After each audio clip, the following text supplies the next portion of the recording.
poner en... Hola, buenas tardes, bienvenidos a este nuevo programa de Diálogos Compañeros. ¿Cómo estás, Alicia? Bien, muy bien. Aquí este jueves que para nosotros, para nosotras y todos los compañeros que hacemos Diálogos Compañeros, hemos llegado al último programa del año, porque volveremos el año que viene, pero y seguramente durante el verano estaremos repitiendo los programas que ya hicimos, pero hoy hacemos nuestro último programa.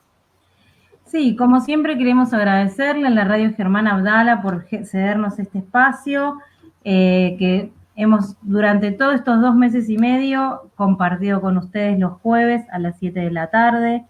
Queremos también agradecerle a todos los compañeros y compañeras que nos estuvieron escuchando todo este tiempo. Como dijo Alicia, vamos a seguir escuchando y repitiendo los programas a través de las redes sociales y de la Radio Germán Abdala. Así aprovecho a decir las redes, ¿te parece, Lucila? Me parece. Como siempre, nos pueden seguir en Facebook y en YouTube de la Radio Germán Abdala, pero también nos pueden seguir en los sitios, en las redes sociales de Patria Compañera. Patria Compa en Instagram y Patria Compañera por Facebook. Hola, Walter, bienvenido al programa hoy. Apareciste un ratito, salió del aire. Sí, no son extraterrestres, no se asusten, es nuestro compañero Walter, que en general suele estar detrás de escena hoy, junto con Pepo, que nos están haciendo la operación técnica hoy. Bueno, Alicia, ¿qué tenemos para hoy? ¿Qué tenemos para hoy? Bueno, hoy tenemos como una invitada muy especial que es la doctora Gabriela Dicker. Gabriela, ustedes saben, seguramente es secretaria de Evaluación e Información Educativa del Ministerio de Educación de la Nación, también fue rectora de la Universidad Nacional de General San Martín y bueno, es una académica de larga trayectoria, así que la invitamos para que nos acompañe en este último programa. Así hablamos un poquito de la importancia de la información en el sistema educativo y también queremos preguntarle algunas cuestiones que hacen a temas que tienen que ver con la evaluación, con la calidad educativa, bueno, estos temas que a veces se postergan por la coyuntura, pero que está muy bueno poder conversarlo en este momento. Exactamente. Bueno, va a ser interesante porque aparte está como bastante actual el tema de la educación en estos días. Pero bueno, antes de pasar a nuestro ping-pong habitual, queremos recordarles quienes hacemos este programa. Yo soy Lucila Fauda y me acompaña Alicia Villa. Como responsables de noticias, como todos los jueves, nos va a acompañar Rosana Oveaga, en efemérides Armando Balbuena, y han colaborado todo este tiempo con la producción Clara Rojas y Narce Ronlán, a quienes les agradecemos muchísimo porque siempre han sido quienes nos facilitaron noticias, entrevistados, información para poder compartir con ustedes. Volvemos a agradecerle a las 2 personas que nos estuvieron acompañando en la operación técnica, que son Walter Brites, que le conocieron rápidamente la cara, y a Pepo Benítez, que nos está acompañando hoy. Así que, bueno, nuevamente muchas gracias. También no queremos dejar de mencionar a los compañeros del IVAP, que todo este tiempo nos han transmitido y hemos salido a través de su espacio de redes sociales. Así que, bueno, nuevamente muchas gracias a estos compañeros. Y pasando a... Sí, perdón, Lucila. No, les queremos contar que bueno, que si bien hoy es el último programa, vamos a retornar en febrero, eso es muy importante. Así que bueno, esperamos también contar con ustedes cuando regresemos. Y también si por ahí en el verano, este verano tan pandémico, tan raro que vamos a pasar en casa, cuidándonos, poniéndonos el barbijo, manteniendo la distancia social como corresponde, si a alguien se le ocurre volver a escuchar alguno de los programas, nos pueden dejar en los comentarios de las redes sociales alguna temática que les interesa, algo que les parecería importante charlar sobre educación. Y de paso hacemos una producción colaborativa con nuestras y nuestros oyentes, los que están cuando estamos en vivo y los que nos van siguiendo a las semanas siguientes. Entrando a nuestro ping-pong de jueves, Lucila, a mí me parece una cuestión que estábamos planteándonos entre todos los compañeros y las compañeras, entre los muchos temas de agenda que solemos tener con nuestros compañeros y compañeras de Patria Compañera, nos parecía importante ver qué posibilidad tenemos de empezar a entablar una discusión sobre la necesidad de evaluar el sistema educativo, sobre cómo se evalúan los aprendizajes y el trabajo docente, sacándole todo el sentido punitivo y todo ese sentido neoliberal que suele tener estas dos palabras, ¿no? Evaluación y calidad. Sí, nos pareció como importante ahí poder remarcar que se empieza a ser necesario pensar en estrategias que puedan acompañar la evaluación y calidad de la educación, tanto en términos de generación de información como en términos de mejorar el sistema educativo. Siempre, si bien hay como otras estrategias que tienen más que ver con pensar el cómo, a veces siempre es importante tener como esas otras estrategias que nos ayuden a contribuir a la discusión desde estos lugares, sin caer, por supuesto, en que si tenés una determinada nota o un determinado promedio, podés acreditar para determinadas cosas o no, como es en otros países de América Latina y de Europa, ¿no? Exacto. Sí, la idea es poder pensar en la evaluación en un sentido que no sea ni punitivo, ni meritocrático, que la evaluación, por ejemplo, de los docentes no esté atada a incentivos salariales y todo ese tipo de prácticas que nosotros podemos ver en países como Chile, como Colombia, como Brasil. Brasil un mix, pero bueno, con la vuelta de Bolsonaro sabemos que hay muchas cosas que van a volver. Y sobre todo porque, bueno, nuestra ley nacional, ¿no? La Ley Nacional de Educación, prevé en su articulado la cuestión de la creación de un observatorio de evaluación, que en esto estuvo avanzando la gestión de Gabriela Dicker, porque me parece que hay que disputarle sentido a la derecha respecto de la palabra evaluación y respecto de la palabra calidad. A veces uno se siente como, o nos sentimos un poco culpables de hablar de evaluación, de hablar de calidad. Nosotros hablamos de evaluación, no de medición. Entonces, por ahí disputarle ese sentido a la derecha. Me parece que eso es importante que lo empecemos a discutir.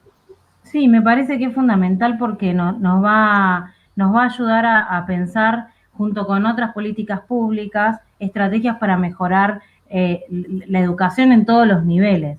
Me parece que nos debemos también una discusión en relación a esto, a cómo pensar el acompañamiento de los docentes y de los estudiantes en relación a las terminalidades educativas, en relación a la inserción en el mercado laboral o en la investigación, que muchas veces eso se ve trabado porque en términos de evaluación y de calidad, quizás hay cosas que falten resolver o falten fortalecer, al calor de las nuevas también modalidades y pautas que se exigen desde otros espacios, ¿no? Claro. Pero sin caer en esas miradas neoliberales, quizás se haga necesaria esa discusión, y como vos decís, me parece que es fundamental no atarlo a una cuestión meritocrática o punitiva, de tener que hacer un curso para obtener un puntaje, para acceder a un cargo, y ese camino que a veces se hace tan arduo para los docentes.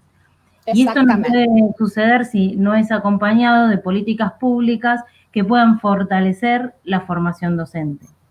Entonces, claro, me parece que es importante pensar la calidad y la evaluación en términos de poder acompañarlo desde estos lugares. Y por otro lado, todo lo que tiene que ver con la generación de información, me parece que es fundamental para poder tomar decisiones a la hora de pensar en líneas que tiendan a fortalecer la educación. Claro.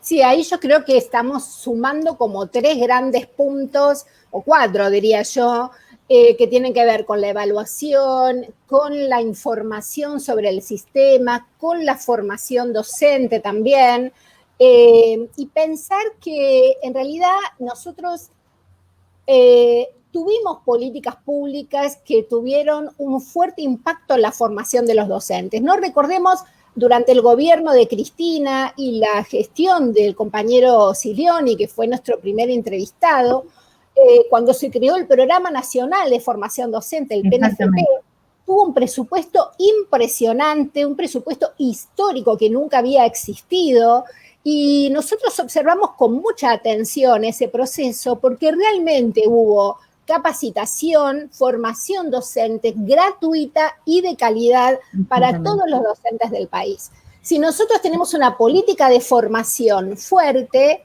una política de evaluación puede respaldarse en esa política de formación. El problema es cuando queremos evaluar sin que hayamos hecho nada por mejorar las condiciones laborales o salariales de los docentes.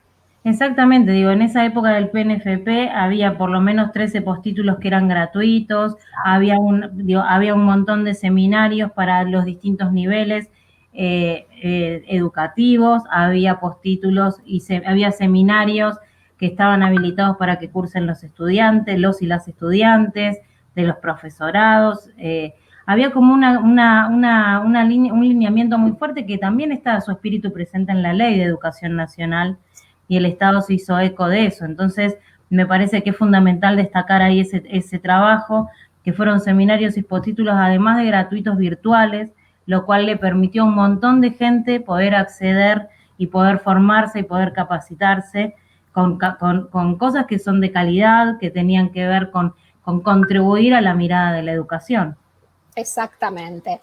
Y como siempre hablamos entre los compañeros de nuestra agrupación, que es una agrupación que tiene muchos educadores y educadoras, es importante que construyamos un concepto de calidad con sentido nacional, sin imposiciones internacionales, sin que sean los conceptos que vienen de los organismos de crédito, de los organismos de comercio, un concepto de calidad que tenga en cuenta la inclusión educativa, que tenga en cuenta una perspectiva de derecho en educación, tal cual como lo establece nuestra ley, y sobre todo que tengan en cuenta un sentido soberano, porque una de las cosas que suele pasar con las evaluaciones del sistema y con la información que necesitamos para poder comprender la calidad de nuestro sistema, en los últimos, sobre todo en los últimos años con el gobierno de Macri, estuvo fuertemente centrado, ¿no?, en operativos como PISA, en la intervención, el aprender que en general la evaluación tenía muy poquita relación con los diseños curriculares, entonces se evalúa lo que no se enseña. Entonces, justamente para terminar este ping-pong, el llamado a Gabriela hoy es para poder pensar un poquito, o empezar a pensar, porque no es un tema que se agota ahora, ¿no? Estas cuestiones que hacen a la evaluación, a la información del sistema y a la calidad educativa. Exactamente. Bueno, me parece que ahí como va a ser bien interesante escucharla, porque justamente fue un año como tan complejo en términos de educación, por todo lo que implicó la virtualidad, que seguramente hay como muchos debates que tienen que ver con cómo pensar estos procesos de evaluación, de generación de información, de calidad educativa. Entonces, me parece que va a ser como súper rica la entrevista de hoy, ¿no? Sí, la verdad que sí. Así que, bueno, ¿qué les parece si pasamos a la sección de noticias? Roxana, ¿andás por ahí? Hola, compañeras, ¿cómo están? Hola, Roxana. ¿Cómo andás, Roxana? Bueno, qué lindo, el último programa, y ha sido un proceso hermoso desde octubre hasta acá, así que estamos todos muy contentos. Bueno, acá traemos algunas noticias. Recordamos que la semana anterior estuvo con nosotros charlando sobre el tema de los estatales de la Dirección General de Escuelas de Provincia de Buenos Aires, Diego Makedonsky, de ATE Verde y Blanca.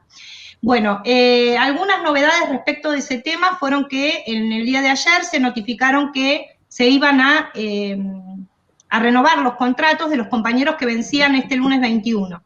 Así que hay renovación de los contratos de los estatales que se vencían ahora en diciembre. Y por otro lado, la otra noticia es que Va a haber paritarias el lunes 21, paritarias generales de estatales de la provincia de Buenos Aires, así que bueno, después iremos viendo qué pasa a nivel sectorial con todo eso.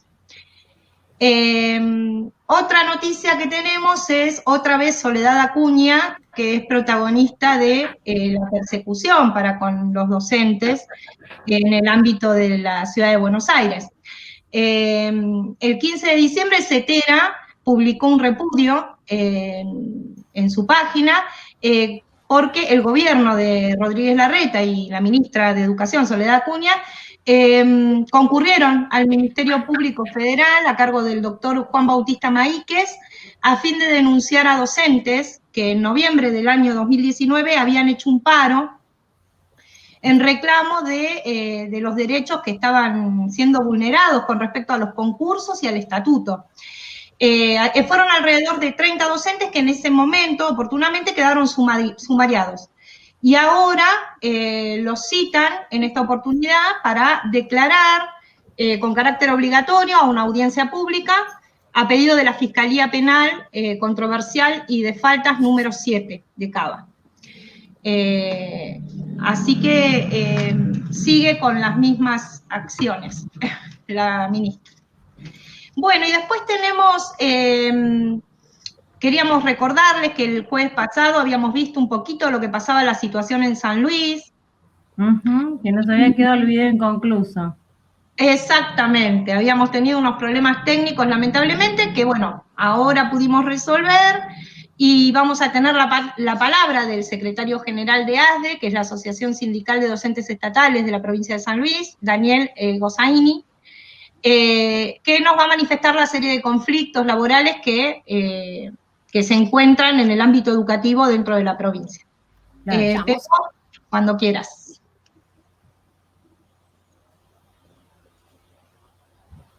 El sistema nuestro está muy, digamos, deteriorado. Estamos desde ASDE tratando de hacer ver a los docentes que al paso que vamos, en pocos años el sistema tal como lo conocemos va a dejar de funcionar.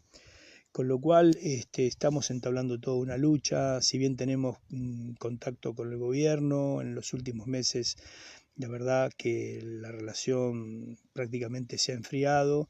Fuimos muy críticos en los medios de comunicación sobre cómo se está llevando adelante el tema de la pandemia. Aquí hemos tenido solamente un 30% de conectividad, pese a de que es la provincia que el gobierno se jacta de darle a la gente Wi-Fi gratis, libre. Bueno, nosotros que vivimos acá sabemos que no es tan así. Le hemos pedido al gobierno que vuelva a una política de hace unos años atrás, cuando se entregaban computadoras a niños, a los alumnos y alumnas y a los trabajadores de la educación, y se nos ha negado. Lo único que hicieron fue instalar algunas antenas más. Tenemos también una pelea desde hace ya un par de años que tiene que ver con la cantidad de ítems en negro no remunerativos que están en nuestros recibos de sueldo, que oscila aproximadamente el 50%, y si bien es una de las provincias que de bolsillo está mejor paga, creo que estamos terceros a nivel nacional, el 50% del sueldo es no remunerativo, con lo cual los docentes hoy se están jubilando por debajo de la línea de la pobreza. Esa es otra pelea que estamos dando y también se está desoyendo. Así que bueno, nuestra situación es bastante compleja. Amén de que bueno, ya de por sí la provincia tiene algunas características muy particulares respecto a la lucha, ¿no?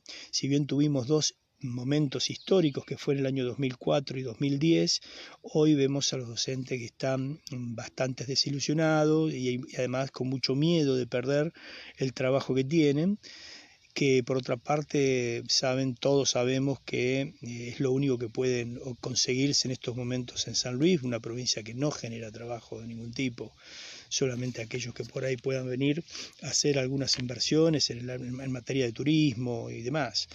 El parque industrial está prácticamente caído también. Por lo tanto, bueno, esto es un panorama muy global y muy general de lo que nos está pasando en materia de educación aquí en la provincia. Nuevamente mi agradecimiento por este espacio y que puedan de alguna manera ayudarnos a difundir esta realidad que muchas veces tanto el gobernador como algunos funcionarios van a Buenos Aires planteando maravillas de la provincia, y solo los que vivimos acá sabemos que se es nacional y popular en Buenos Aires, pero liberal en San Luis. Bueno, acá lo escuchábamos y queremos decirles a los docentes de San Luis, a los compañeros, que tengan fuerza en la lucha y que este espacio va a estar siempre con las puertas abiertas para que ellos puedan tener la palabra. Bueno, por ahora nada más, me quiero despedir agradeciendo a la agrupación nuestra, a todos, a todo Patria Compañera, a la radio Germán Abdala y a todos aquellos que nos han enviado materiales desde distintos puntos del país. Nos mandaron desde Neuquén, Catamarca, San Luis, Misiones, Chubut, Córdoba, Olavarría y La Plata, de provincia de Buenos Aires. Así que estamos muy, muy contentas y muy agradecidas con todos los compañeros y compañeras que nos enviaron los materiales. Bueno, y gracias a toda la audiencia, nos veremos prontito. Les mando un fuerte abrazo a todas y a todos. Nos vemos en febrero. Nos vemos, Roxana, y muchas gracias. También de nuestra parte agradecerles a todos los compañeros que a lo largo de este tiempo nos han estado enviando los videos o información para poder difundir en este programa. Queremos que sepan, quienes nos estén escuchando, que este es un espacio para que puedan traer esos conflictos y podamos darle difusión, que nos pueden dejar mensajes y comentarios, que los vamos a ir también leyendo, que siempre que podemos meter un bocadillo lo hacemos. Así que bueno, nos queda ahora, Alicia, presentar a nuestra entrevistada, bueno, ¿verdad? Muy bien. Vamos a pasar a presentar a Gabriela, que nos acompaña hoy.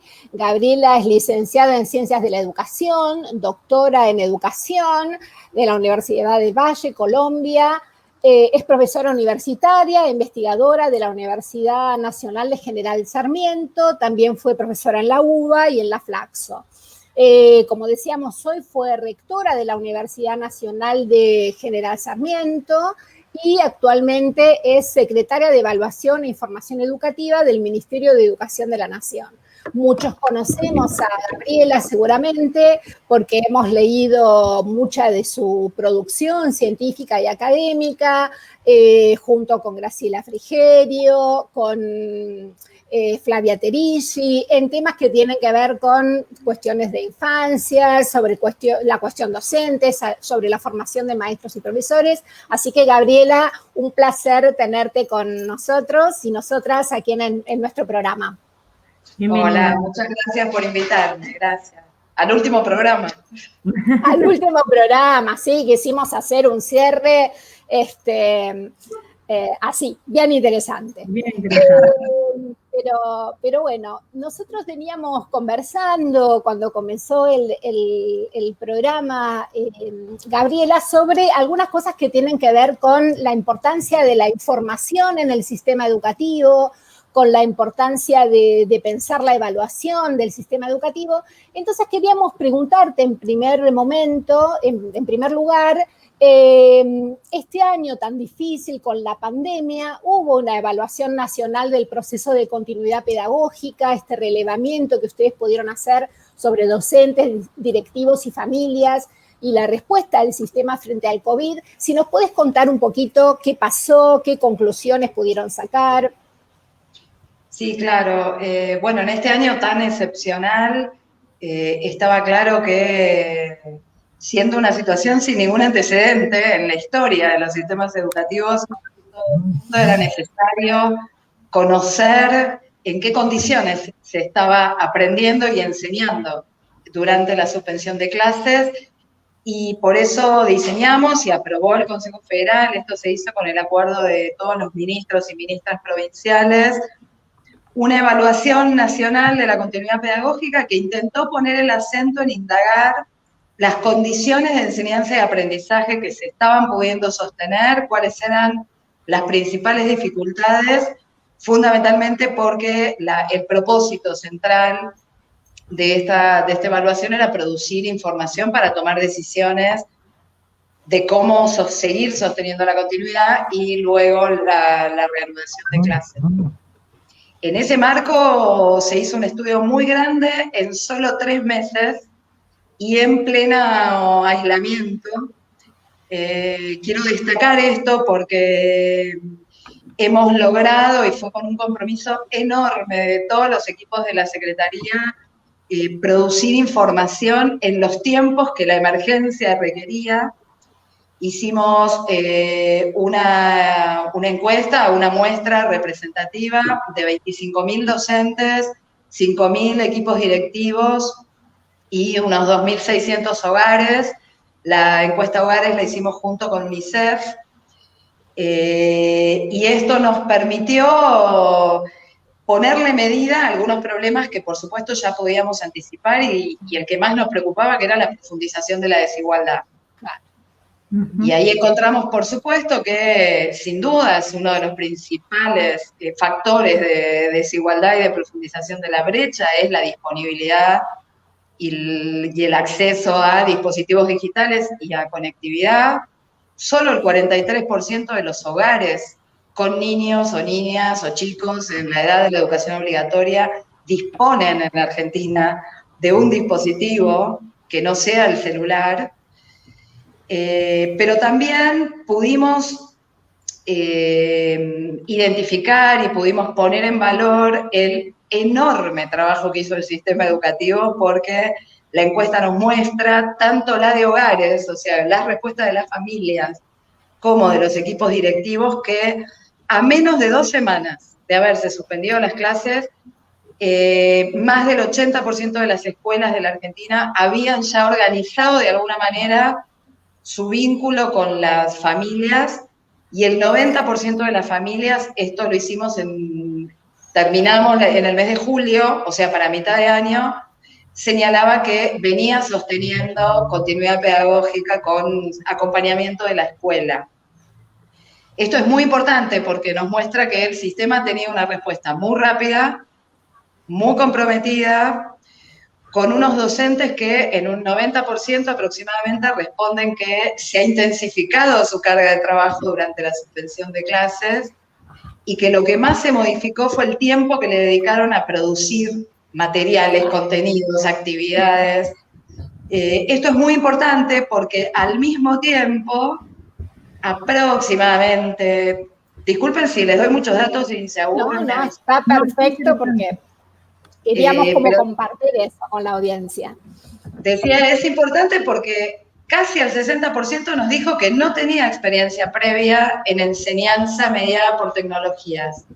Y a pesar de eso, un porcentaje muy alto hizo el esfuerzo de aprender y producir materiales audiovisuales, podcasts, junto con, por supuesto, materiales para imprimir en las casas, cuadernos para los chicos. El esfuerzo ha sido mucho. Esto, por un lado, nos permite decir el año de ninguna manera se perdió, pero también la evaluación nos muestra que las brechas de desigualdad se han profundizado sin ninguna duda.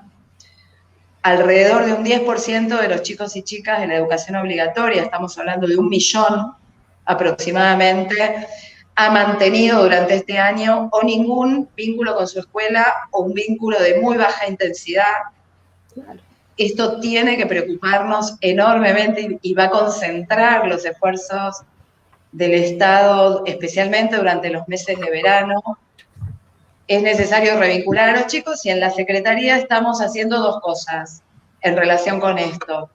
Por un lado, se aprobó también en ese momento, en el marco de la evaluación, que pusimos en marcha un dispositivo que hace un seguimiento del proceso de reanudación de clases y que a través de una plataforma en la que responden directamente los directivos de las escuelas, nos permite determinar de los chicos que están siendo convocados a volver, cuántos efectivamente vuelven, por qué no vuelven, y el resultado de eso nos va a permitir precisar mucho más el número de los que potencialmente estamos perdiendo. Y por otro lado, estamos construyendo una base de datos nominales de los chicos y chicas que han mantenido muy poca o ninguna vinculación con las escuelas, con mucho aporte y trabajo, y gracias al aporte de todas las provincias que nos están aportando sus datos. Para el mes de febrero esperamos tener una primera versión. Ustedes saben que en la Argentina hay una deuda enorme con la información y con el desarrollo de datos y de un sistema nominal de datos, y la pandemia nos ha puesto a cumplir con esa deuda, y arrancamos por los chicos y chicas que van a estar en situación de mayor riesgo de abandono para concentrar ahí las políticas de Estado. Y tengo una pregunta, Gabriela. ¿Vos crees que coincidimos en esto de que nuestro sistema tiene la necesidad de producir información, que tenemos una deuda histórica con la producción de información? Pero la pregunta es, ¿cómo podemos hacer para que la información sea accesible al maestro y a la maestra que está en la escuela todo el día? ¿No? Porque por ahí a veces lo que trabajamos en la universidad, los investigadores, estamos como acostumbrados. Pero ¿cómo hacemos para que el docente se apropie de esa información y que sienta que es algo útil para su trabajo? Sí, o que también colabore en la generación de esa información, porque muchas veces los relevamientos que se hacen son totalmente al docente, y después el docente se encuentra que se toman decisiones sobre esas informaciones de las cuales no participó. Sí, perdón. No. Es un buen señalamiento, es una buena pregunta la que ustedes formulan, porque nosotros estamos trabajando mucho en tratar de encontrar una respuesta, porque se ha generado en los últimos años algo que para mí es un equívoco, y es la idea de que cuanta más información mejor, no importa qué tipo de información sea, y la idea de que toda la información que se produce a nivel central solo tiene sentido si vuelve a la escuela y le muestra a la escuela su rendimiento comparado con otros. Claro. Y la verdad es que hay alguna información que se produce, o cierto tipo de información, solo tiene sentido como insumo para definiciones de escala política. Y hay que pensar con mucho cuidado cuál es la información que tiene sentido manejar en la escala institucional. Entonces, por ejemplo, yo le devuelvo a una escuela, imaginemos un indicador de abandono, y le devuelvo un estudio de factores asociados, imaginemos, que diga la principal variable que contribuye al abandono es el nivel socioeconómico de los chicos. La escuela no puede hacer nada con esa información. Exactamente. Porque te formula una hipótesis sobre la que la escuela no tiene ninguna posibilidad de intervenir. Entonces, hay que mirar con mucha más sutileza, diría yo, y poniéndole más cabeza, cuál es el tipo de información pertinente para cada escala de decisión. Claro. En lugar de, voy a decirlo coloquialmente, revolear datos, porque también llegan a las escuelas. En los últimos 4 años, en la gestión anterior, fueron muy sistemáticos en devolver a las escuelas los resultados de las pruebas a aprender.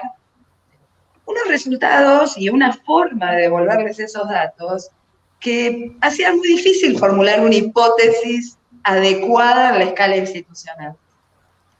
La otra cosa que también estamos trabajando fuertemente es en generar instancias de formación y de capacitación, sobre todo, de los equipos directivos, pero también de los equipos técnicos provinciales, y también de los equipos nacionales, de otras áreas, de otras secretarías, que usan la información, pero necesitan todavía como más entrenamiento y más formación en el uso de información educativa. Bien. Mientras nosotros estamos conversando, tenemos compañeros y compañeras que van escuchando el programa, y como este es un programa que en general tenemos la suerte de que se escucha en todo el país, siempre tenemos distintas preguntas. Y acá hay una pregunta que por ahí nos vuelve un poco atrás, pero nos están preguntando en qué provincias hubo el mayor porcentaje de estudiantes desvinculados del sistema. Si contamos con esa información. Es una información, voy a decir, para decirlo concretamente, que no hemos publicado a nivel provincial. Perfecto. Tenemos, por supuesto, los datos en el agregado nacional y tenemos los datos provinciales, que son proyecciones, porque el dato de desvinculados lo levantamos en la evaluación nacional a partir de la encuesta Hogares. Pero la encuesta Hogares era representativa por regiones del país, pero no por provincia. Es una cuestión un poco técnica, pero no nos permite hacer una proyección provincia por provincia. Sí nos permite hacer una proyección por región del país. ¿Por qué? Porque la encuesta Hogares era plena pandemia, plena cuarentena, fue telefónica, solo se hizo en centros urbanos de más de 2.000 habitantes, y esto no nos permite escalar la representatividad. Entonces, ahora en febrero vamos a tener, sí, con la base nominal, total precisión sobre nivel educativo, grado escolar o año escolar, y localización de los chicos. Perfecto. Claro. Gabriela, y en ese sentido, digo, pensando ya que el año que viene es posible que tengamos este tipo de cuarentenas, quizás cuarentenas intermitentes, como se han estado discutiendo, digo, en donde es súper importante la vinculación de los pibes y las pibas con la escuela en cualquiera de los niveles. ¿Qué tipo de acciones o proyecciones empiezan a pensar a partir de la información recaudada durante este año y todo lo que estás comentando? Bueno, ustedes saben que el Consejo Federal de Educación aprobó en el mes de octubre una resolución que se conoció coloquialmente y en los medios como el semáforo epidemiológico, Sí. pero que en realidad pretendía no ser exactamente un semáforo, pero es una combinación de indicadores epidemiológicos más condiciones institucionales, locales, etcétera, que te van orientando si se pueden reanudar clases en sentido estricto o al menos avanzar en actividades de vinculación educativa con los chicos en propuestas de educación no escolares necesariamente. En esta línea se viene avanzando, son unas 13 o 14 las provincias argentinas que están llevando adelante o bien clases presenciales en algunas escuelas, en algunas localidades, digamos, muy parcial, sin circulación de virus, rurales, etcétera, y actividades de vinculación. Si ustedes miran en la página del Ministerio, Secretaría de Evaluación e Información, está el mapa del monitoreo de este regreso. En relación con el 2021, la idea es que hagamos todo el esfuerzo posible para, en todas las localidades en las que los indicadores epidemiológicos lo permitan, las clases presenciales se reanuden. El tema sí que hay que tener presente es que, aún sin circulación, aún en localidades sin circulación, aún con la vacuna en proceso de extenderse a la población, las escuelas no van a poder ser ocupadas todavía plenamente, los edificios. El distanciamiento se sigue manteniendo como protocolo. Esto significa que la presencialidad, imaginemos la mejor hipótesis, ¿no? La más optimista, aún así va a haber necesariamente alternancia de horarios, de días. Esto es, hay que bajar la densidad de ocupación de los edificios. Claro. Por lo tanto, se va a mantener todavía una combinación, digamos, de educación presencial en la escuela y educación en los hogares todavía de alta intensidad. Claro, sí.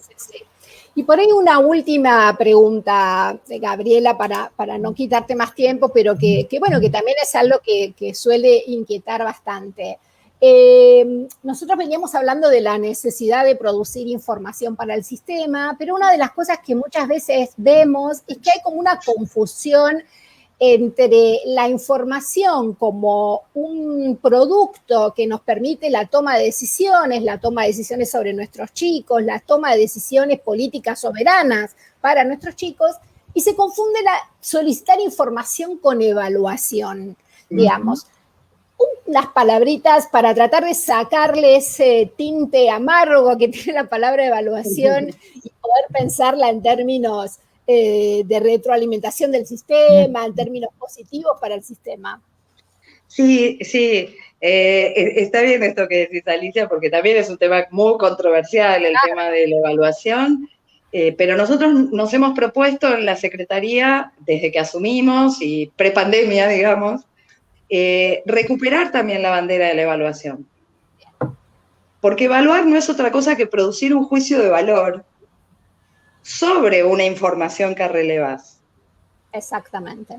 Y nos parece que la responsabilidad del Estado de garantizar el derecho a la educación de calidad a todos y a todas debe ser evaluada.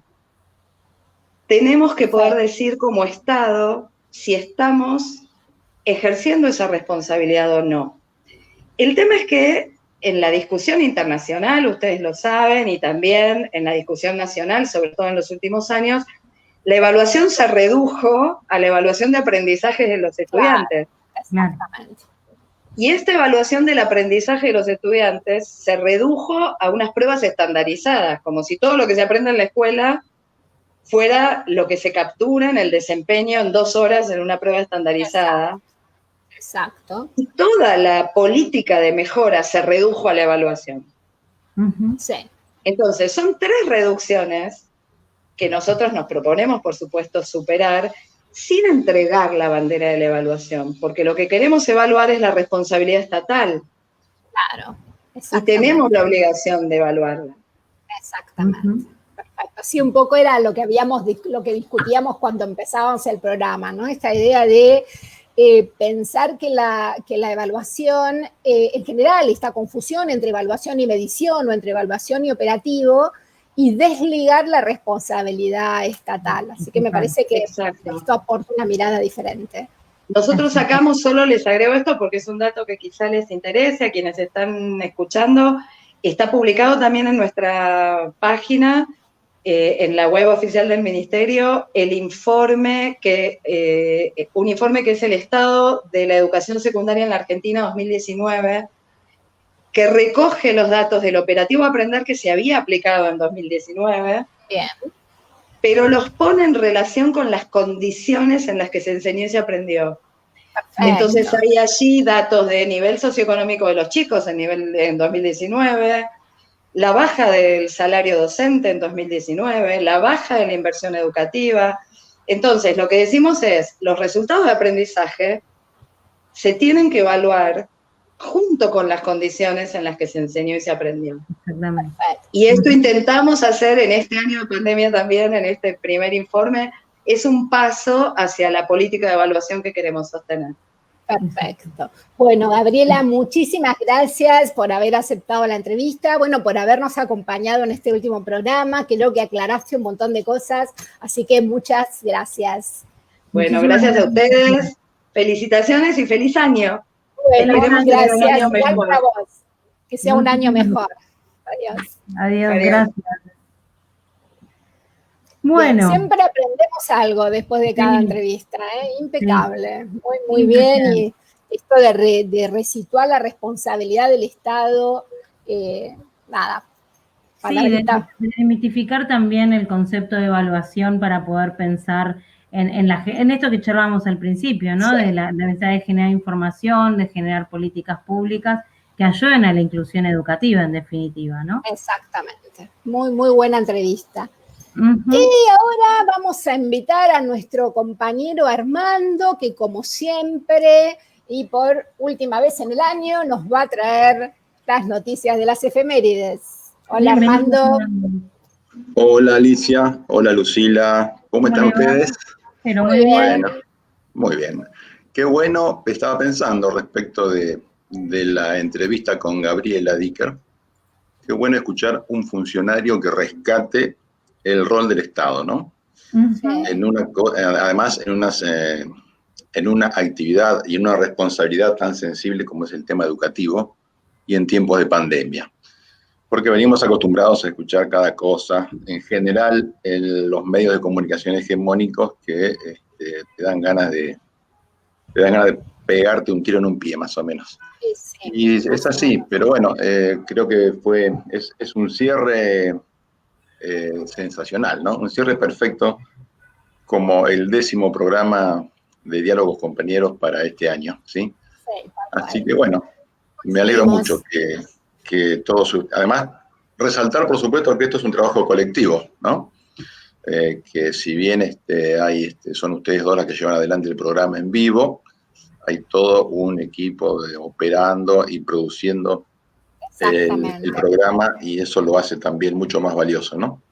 Más allá del equipo, perdón Armando que te interrumpa, también todo un conjunto de compañeros y compañeras de la agrupación que por ahí no están directamente vinculados al programa, pero que con las discusiones entre nosotros, con los temas que sabemos que a los compañeras y compañeras les interesa, nos ayuda a armar la agenda, ¿no? Así que para los que estamos delante, para los compañeros y compañeras de la producción atrás, pero para todos los compañeros de la agrupación, un agradecimiento a toda que con sus discusiones, sus preguntas, nuestros intercambios, nos permitió armar estos 10 programas y muchos más seguramente. Sí, también no dejar de agradecerles a los oyentes que siempre están del otro lado, y hoy hay un montón de gente presente en los distintos chats, así que muy agradecidos a Adriana, a Nora, a María de los Ángeles, a Sandra, a María, que bueno, hay un montón de gente acá para nombrar, que nos están acompañando de alguna manera en este trayecto,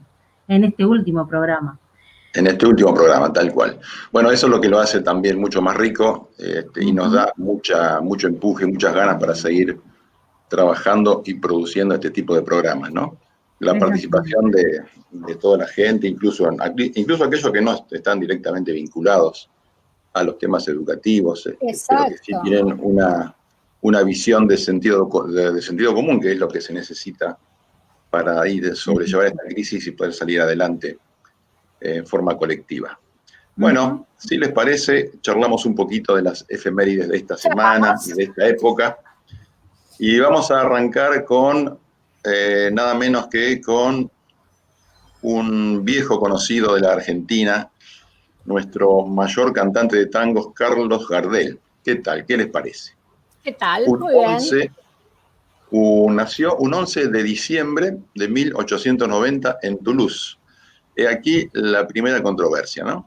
Ustedes saben muy bien que siempre hay esa discusión casi bizantina o bizarra, podríamos decir, en dónde nació Gardel, si era francés, si era uruguayo o si era argentino. Bueno, está definitivamente saldada esa discusión. Charles Gardés, quien después su nombre artístico más popular fue Carlos Gardel, nació en Toulouse, en Francia, ¿sí? Hijo natural que llegó con su madre Berta a la Argentina en 1893. El uso de un pasaporte uruguayo con fecha de nacimiento en Tacuarembó en el año 1887, ¿sí?, alimentó la especie de que había nacido allí. En verdad, tramitó ese documento para entrar a Francia en su primera gira europea y así buscó despistar a las autoridades francesas para evitar problemas como desertor del servicio militar en Francia, ¿no? País que también en ese momento estaba con la sensibilidad de la Primera Guerra Mundial a flor de piel. Luego, después de ese viaje, pasó a usar documentación argentina. La casa natal en Toulouse, la partida de nacimiento y su propio testamento de comienzos de 1935 documentan ese origen, ¿sí? Bueno, muy conocido, por cierto, por su voz, por toda su historia personal de cantor de los 100 barrios porteños. No era el cantor de los 100 barrios porteños, pero se le parecía bastante. Grabó temas históricos, tangueros, como Mi Noche Triste, ¿sí? Mi Buenos Aires Querido, No Habrá Más Penas ni Olvido, Volver y Rubias de New York. Saltó al cine sonoro y cuando estaba en la cumbre de su estrellato murió junto a Lepera, que era, digamos, el poeta, autor de la mayoría de sus temas, y varios de sus músicos fallecieron en un accidente aéreo en Medellín en junio de 1935. Así que bueno, por aquí, por efemérides, pasó Carlitos Gardel, un pedazo tremendo de historia, de la historia cultural y musical de la Argentina. Claro. Exactamente. Seguimos con el 13 de diciembre. Habíamos hablado antes del nacimiento de Coronel Dorrego, ¿se acuerdan? Sí. Pero el 13 de diciembre fue el día que lo fusilaron, 13 de diciembre de 1828. Manuel Dorrego fue gobernador de Buenos Aires y es fusilado en Navarro, por orden del general Lavalle, que había dado un golpe de Estado, los primeros golpes de Estado en ese momento, y se había armado del poder en Buenos Aires, ¿sí? Fue Dorrego representante en la legislatura, defendió el régimen federal, luchó con las tropas de San Martín en la campaña por la liberación de la colonia española, y comandado por el general, el 1 de diciembre de 1828 fue depuesto de su cargo de gobernador y fusilado un 13 de diciembre del año 1828. Y ahí comienza un poco gran parte de la historia de nuestras luchas todavía no saldadas y de la grieta aún que continúa entre los sectores populares y la dirigencia vinculada al poder económico. Dorrego además era un personaje muy querido por los barrios bajos, por los pobres, por los peones rurales, que contaba con mucha simpatía y con mucho apoyo. De hecho, por eso mismo fue gobernador de la entonces provincia de Buenos Aires, que era como ser presidente hoy de la Argentina, ¿verdad? Claro. Y tenemos otros dos hechos luctuosos pero históricos más. Uno es la masacre de Margarita Belén, que ocurrió un 13 de diciembre del año 1976, ¿sí? En este caso, fueron detenidos un conjunto de militantes populares en Chaco, ¿sí? Y fueron trasladados por el ejército argentino y por la policía del Chaco a unos 30 kilómetros de Resistencia camino a Formosa, y fueron fusilados en la ruta 11 a mansalva sin ningún tipo de miramiento, ¿sí? Actualmente hay es un centro, es un punto de verdad, memoria y justicia, y ahí hay una representación, unas esculturas que intentan representar a cada uno de los compañeros y compañeras que fueron asesinadas en Margarita Belén. En ese lugar de la ruta, es realmente increíble el lugar. Es muy fuerte ese lugar, sí. Y distintos documentos oficiales de la dictadura prueban el alto grado de planificación que tuvo esa masacre. O sea, no fue una cuestión, digamos, como la quisieron hacer aparecer, que intentaron fugarse y los mataron por eso. No, nada que ver. Fue perfectamente planificado, además dentro de la... ¿Perdón?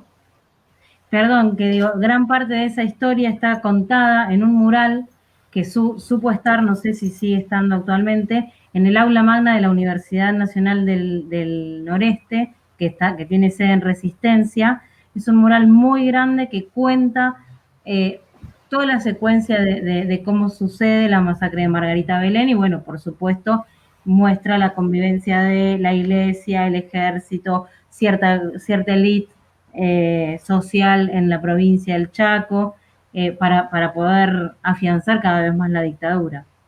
Es impresionante, sí, es muy impactante. Y fueron jóvenes militantes sociales y políticos en aquella época de la Argentina de los 70. Y creían en la construcción precisamente de un proyecto común de justicia social, ¿sí? No eran ni guerrilleros, ni bandidos, ni nada por el estilo. Eran militantes como son ahora militantes los jóvenes de los centros de estudiantes, sin ir más lejos, ¿no? Exactamente. Pero bueno, el 15 de diciembre, acá tenemos una muy buena noticia.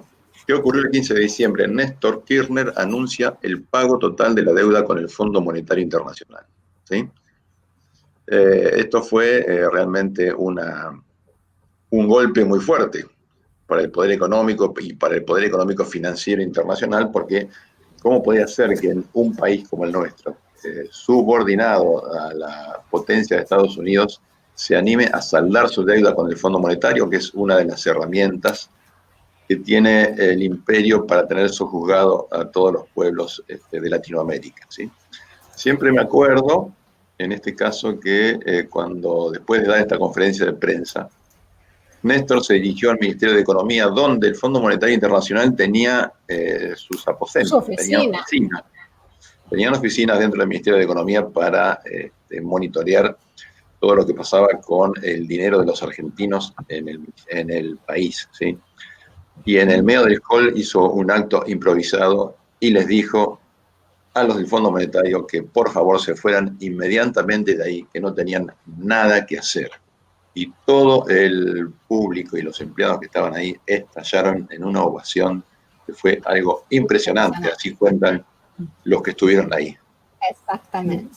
Pensar que, bueno, años después no solo volvimos al fondo, no solo el fondo volvió a poner su oficina en el Banco Central, sino que en este momento Argentina tiene la deuda, contrajo la deuda más grande de la historia y la deuda más grande que haya contraído un país con el FMI. Exactamente, sí, sí. Y una deuda que todavía está sin ser investigada, porque nadie, absolutamente nadie puede decir que se gastó un peso en Argentina de esa deuda, se la fugaron toda. Exactamente. Y eso, bueno, es una tarea que tenemos por delante, un trabajo que tenemos por delante entre todos los militantes, por lo menos para esclarecer quiénes fueron los responsables de ese saqueo, ¿sí? De ese saqueo. Bueno, y el 16 de diciembre hay un hecho histórico, poco recordado, pero que está muy vigente porque es un hecho muy contemporáneo. 16 de diciembre de 1982, el pueblo se lanzó a las calles contra la dictadura, ¿sí? Esa fue la gran movilización convocada por la multipartidaria cuando ya la dictadura, que se entronizó en el poder en el año 1976, y después de la guerra de Malvinas, la oprobiosa guerra de Malvinas de los meses de abril y mayo y junio de ese mismo año, 1982, habíamos sido derrotados con tanto sufrimiento que duran hasta el día de hoy. Entonces, la multipartidaria, que era un encuentro de todos los partidos políticos en ese momento, llamó a las calles a pedir que la dictadura se fuera de una buena vez. Por supuesto que fueron reprimidos, pero se sumaron también los sindicatos, entre ellos Saúl Ubaldini, que era también el titular de la CGT, y el primer sindicalista que enfrentó a la dictadura, ni bien que fue el primer sindicalista y titular de la CGT que le hizo un paro a esa dictadura horrenda, ¿sí? Y quedó también marcado en la historia por el asesinato de Dalmiro Flores, ¿sí? Un joven de 25 años, obrero de la Unión Obrera Metalúrgica, que en las cercanías del Congreso fue baleado por la espalda por un auto lleno de policías y que nunca se supo quiénes fueron los responsables y por ende nunca fueron juzgados. También se lo recuerda por eso, ¿sí? Porque fue el primer obrero asesinado por la dictadura militar, así públicamente, en una movilización. Y bueno, esto es más o menos lo que ha pasado. Queda un pequeño detalle. Un día como hoy, 17 de diciembre, pero de 1830, muere en Colombia Simón Bolívar, ¿sí? Otro de las figuras emblemáticas de los libertadores de América, que se incorporó. Bueno, Bolívar, sepamos que venía de una familia muy acaudalada. Se incorporó a las luchas por la independencia en 1810. En 1819 venció a las fuerzas realistas en Boyacá y dio libertad más tarde en la batalla de Carabobo, que decidió definitivamente la independencia de Venezuela. Había nacido en Caracas y en 1827 prestó juramento en Bogotá como presidente, pero renunciaría en 1830. También para lo que son del ámbito educativo, vaya también unas palabras para quien fue el educador de Bolívar, don Simón Rodríguez, del cual ustedes tienen, por supuesto, mucho para comentar. Bueno, esto ha sido todo por hoy, y este ha sido también nuestro último programa de diciembre 2020. Esperamos y los esperamos para volver a encontrarnos en el 2021 y poder seguir conversando de estas y de tantas otras cosas. Cuídense mucho y muchísimas gracias a todos ustedes y a la audiencia por este espacio de participación y de conocimiento que hemos compartido. Hasta pronto, Alicia y Lucila. Muchas gracias, Armando. Y hasta pronto. Bueno, Alicia, estamos llegando casi al final del programa. En este último pedacito queremos agradecer y dar todo nuestro reconocimiento a los trabajadores de la salud que pusieron el pecho, el cuerpo, el alma en la pelea contra el COVID, a los docentes que no dejaron un solo día de estar en contacto con sus alumnos, de estar en contacto con la comunidad, de tener que reinventarse para poder enseñar. Entonces, en este contexto tan complejo, en donde la pandemia y el aislamiento nos obligó a repensarnos como colectivo social, la salud y la educación estuvieron a la altura de las circunstancias para poder seguir teniendo y siendo pilares de nuestra sociedad. Entonces, agradecemos y reconocemos esa tarea, queremos hacer llegar nuestro agradecimiento y nuestro reconocimiento a todos los trabajadores de la salud y de la educación. Así que muchísimas gracias de nuestra parte a todos ellos. Y bueno, vamos cerrando este último programa. Queríamos también un poco reconocer que este año, a pesar de lo complejo que ha sido, desde nuestra agrupación hemos podido realizar varias actividades, por lo tanto queremos agradecer a todos los que se sumaron y acompañaron estas actividades, desde la realización y participación de foros, charlas, congresos de educación, formación política, internet esencial, recuperación de trenes, apertura de una sede de fines en nuestro local de Patria Compañera, la realización de un curso para postulantes a cargos directivos e inspectores junto con el Frente Bonaerense Educativo del PSOL, por y para el pueblo y la patriada, y de paso felicitamos a las compañeras que ya han rendido examen y les ha ido muy bien. Y así como este programa empezó alguna vez de la mano de nuestro boletín, Diálogos Compañeros, contarles que dentro de muy poquito vamos a estar publicando el número 2 del boletín, seguramente a partir de las redes sociales se van a poder enterar, donde seguimos reflexionando sobre cuestiones de educación. Bueno, y no queremos dejar y cerrar el programa también sin agradecerles infinitamente a todos nuestros entrevistados, que sin su presencia, sin su aporte, sin hacerse ese cachito de tiempo para charlar con nosotros, este programa no hubiese sido posible. Así que ojalá nos estén escuchando, agradecerles a Alberto Silione, que estuvo en el primer programa. El segundo programa, Alicia, ¿quién nos había acompañado? Sí, nos acompañó Graciela Morgade para hablar de ESI, Sofía Tistet sobre educación intercultural, Miguel Dualde, que estuvimos charlando en general de la situación de la educación, la doctora Diana Puelros también, tal cual, Delia Méndez, que nos acompañó, Pablo Pinó, que estuvimos hablando sobre sensibilidades y estéticas escolares, y Vilma Sanz, que nos acompañó a hablar de educación rural. Bueno, y Gabriela Dicker, por supuesto. Que acabamos de escucharla. De parte de Alicia, de parte mía, de parte de todos los que hacemos el programa y de parte de Patria Compañera, agradecerles infinitamente a todos ellos por habernos acompañado en el programa y agradecerles infinitamente a cada uno de los que están del otro lado de la pantalla, no podemos decir más ahora del otro lado de la radio, porque nos escucharon, porque nos siguieron, porque nos aportaron un montón de cosas que nos dan mucha fuerza y mucha perspectiva para seguir el año que viene mejorando y trabajando mucho más profundamente en llevar nuestra voz en lo que para nosotros es importante sobre la educación y los distintos debates que se están dando al respecto. Así que nuevamente agradecerles. Muchas gracias también a Walter y a Pepo y a Lucas por siempre acompañarnos en la operación. Infinitas gracias a la radio Germán Abdala, porque sin ellos no hubiese sido posible este espacio radial. Bueno, queremos desearles a todos que terminen muy bien este año, que tengamos unas muy buenas vacaciones, que el año que viene realmente sea un año muy diferente a este. Sabemos que la promesa de la vacuna está muy cerca, pero tenemos que seguir cuidándonos a nosotros, cuidamos a los demás. Así que esperamos que el año que viene, primero, renovar el compromiso de volvernos a encontrar en este programa. Y bueno, que tengamos un año diferente, no solo en términos de la pandemia, sino también en términos económicos y en términos políticos.